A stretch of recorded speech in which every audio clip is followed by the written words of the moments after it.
Saya mohon maaf ya, saya Mas Karta dengan katanya sudah 40 tahun, sama Mas Toto 35 tahun kira-kira. Sampai sekarang tidak berubah. Kami berada di gelombang kedua yang mencari gelombang pertama, gelombang ketiga.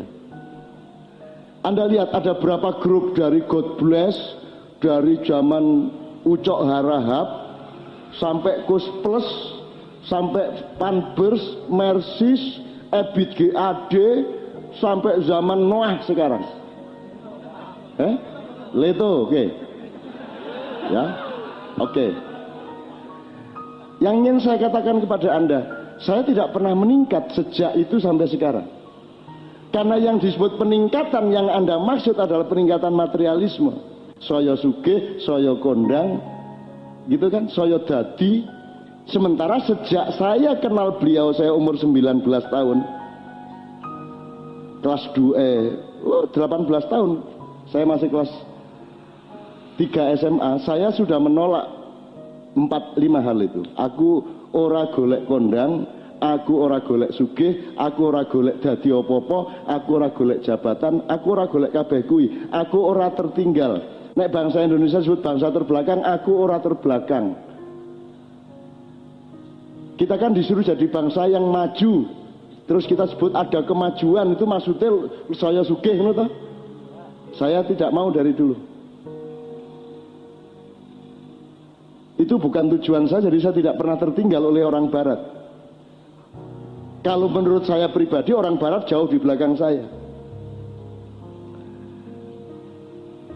Saya tidak taat kepada semua dunia materialisme. Aku tidak taat kepada dokter, aku tidak taat kepada, aku ora diikat oleh hukum, aku mau taat hukum.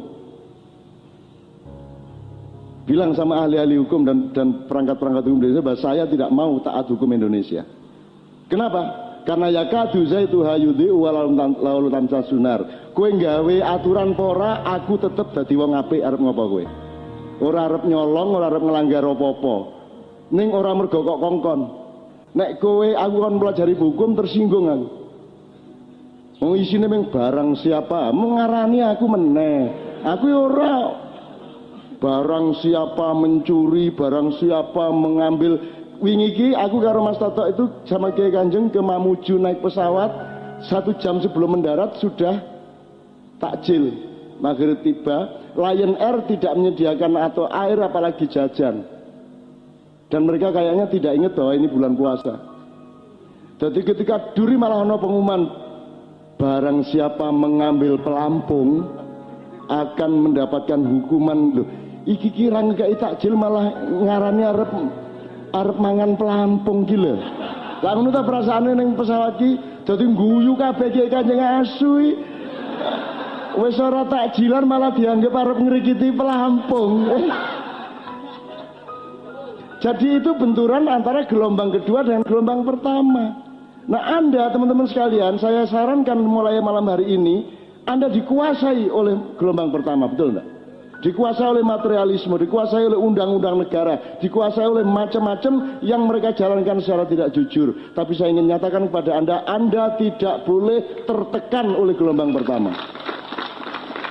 Ojo gelem digawe sedih, ojo gelem digawe stres, ojo gelem digawe bingung. Kowe kudu madeg, kowe kudu ucul saka kebingungan kowe.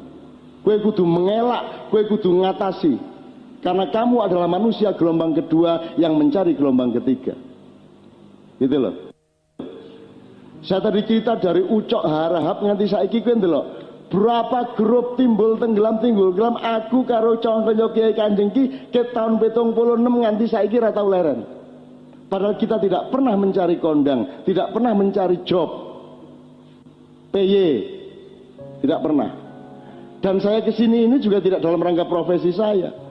Saya kesini ini karena ada modulasi antar gelombang, antar pelaku yang berada di satu gelombang. Habib Anis pelaku gelombang kedua mencari gelombang ketiga, bahkan bertorikot melebihi saya.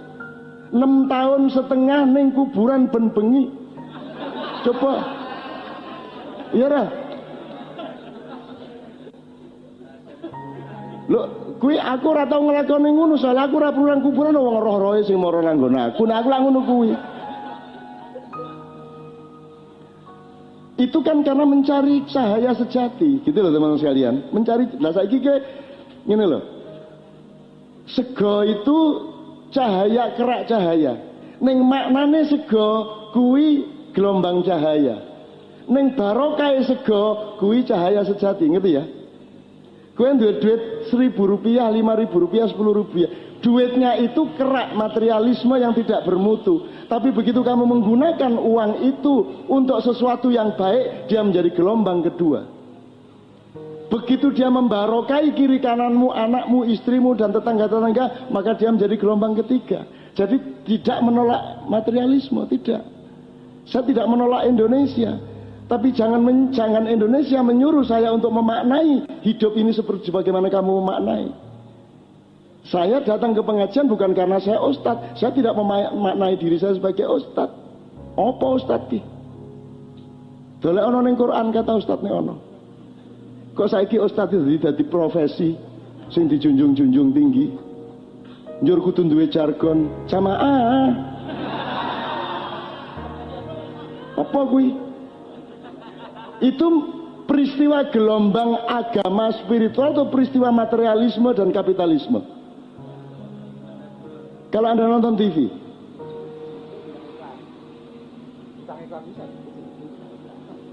ya saya tidak akan, ya sudah lama saya bertahun-tahun diminta untuk membintangi pemimpin harus bejo.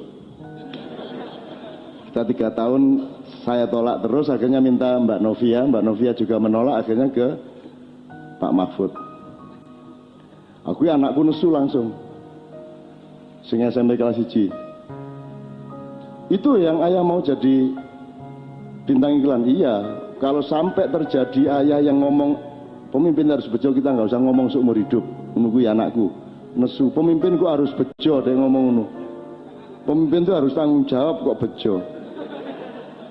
Lo bejo itu maksudnya bersih, apa? Jujur, prasojo, prasojo. Kuwi sing mesake kan kata bejo dhewe. Bejo itu kan laki, beruntung. Ternyata maksudnya dudu beruntung.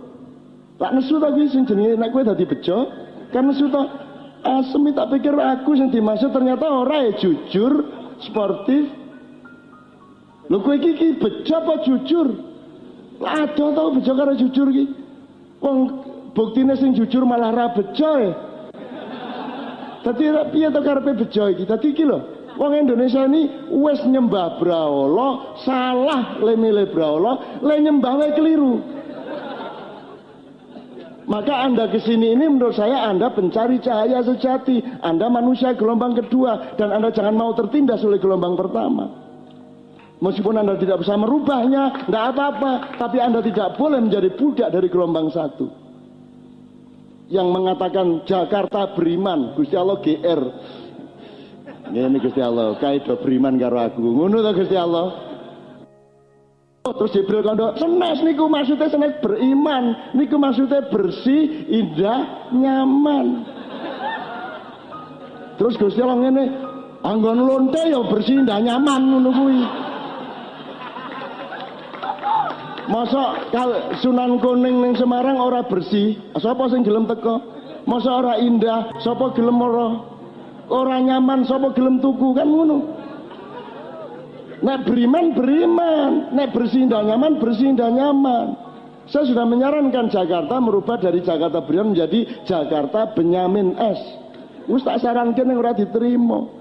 Benyamin kan jelas bersih, nyaman, indah, S sak karepmu. Itu dinamis, ya toh, dinamis di ruang demokrasi di situ, teman sekalian. Nah jadi saya ingin ngomong 3 gelombang. Amati di dalam dirimu mana gelombang satu. Ketika kamu jadi pegawai, kamu masuk pagi, tanda tangan, pulang sore, tanda tangan, terus kamu dapat urusan-urusan kamu disuruh, itu pekerjaan gelombang satu.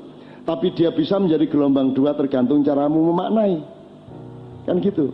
Ora apa-apa kok dadi satpam ning gereja ya ora apa-apa, ning lemu memaknai apa, kan begitu. Apa njur nek kowe dadi satpam ning gereja njur melu dosane wong Kristen misalnya ngono, lah ya ora to.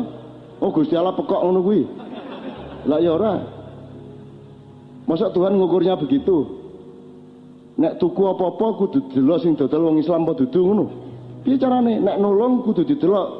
Iki ana wong kaliren sik Islam ta dudu, nek Islam ditolong ngono kuwi. Carane nolong. Ora ana ajaran Gusti Allah kaya ngono kuwi. Nek nolong ki nang wong sing butuh pitulungan. Bahkan ora mung wong, apa wae sing butuh pitulungan kok tulung. Ora nganggo identitas. Ya ora? Ora ana wong tiba serempet motor. Sik, kowe Islam ta Kristen? Islam ya arep mati ya. Islam. NU Muhammadiyah. NU ne Gus Dur apa Muhaimin? Wis rak mati. Nah, batas-batas hubunganmu dengan materialisme dan gelombang pertama itu kamu manage terus. Ora apa-apa.